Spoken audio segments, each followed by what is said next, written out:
Here's your business brief. First, the Biden administration is making moves to cut the amount of nicotine in cigarettes. The administration is calling for a new rule that would essentially force the globe's biggest cigarette makers to lower the amount of nicotine in their products drastically. This, according to some new reporting from the Wall Street Journal. Now, reportedly, the Biden administration is calling for such a massive cut that all of the cigarettes sold in the U.S. would no longer have the level of nicotine that would make cigarettes addictive. Reportedly, the proposal came amidst talks for a menthol prohibition. Now, discussions came in response to a citizen's petition calling for such a move. A deadline for the administration to take action is quickly approaching. The FDA must respond in court by the 29th. Atlanta Hartsfield-Jackson International Airport has been the busiest airport in the world for more than 2 decades.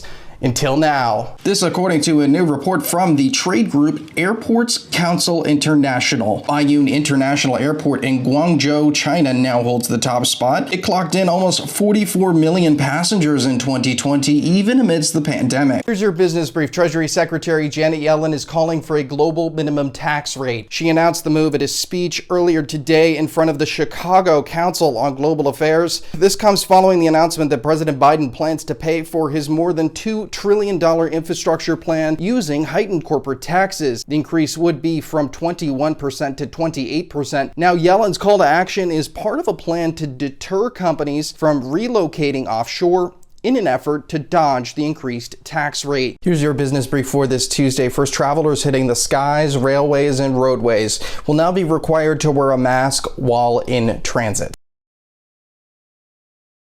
Anyone running for office right now faces the daunting task of building back our economy. In New York City, one of the early hotspots of the COVID-19 pandemic, that's especially true. We asked one mayoral candidate about his plan to grow the city's economy. And joining us now is Sean Donovan. He was the Housing and Urban Development Secretary and the head of OMB under former President Barack Obama, and now he's running for mayor of New York City. Sean, thanks so much for joining.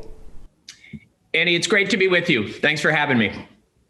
Anyone running for office in the near future, yourself included, is going to be tasked with taking on the biggest economic downturn in modern history. Part of your plan to address this issue for the city of New York is to invest in walkable infrastructure. Can you tell us what that means?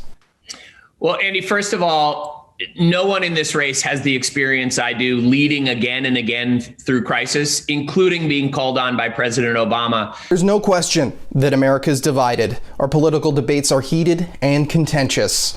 That's a healthy part of a democracy. But what isn't is when those debates are centered around fiction and not fact. It's a growing problem, and a Bethesda, Maryland-based nonprofit is trying to rectify that. The News Literacy Project is teaching educators, journalists, and the general public how to discern fact from fiction. We've seen a lot of people taking advantage of this moment to start small businesses. What about getting the right mindset for that? This is a time of unprecedented opportunity. We're hearing a lot of stories about people falling ill after getting vaccinated, having days of fevers, chills, aches, etc. Now, that actually can be a good thing. Can you explain why that is?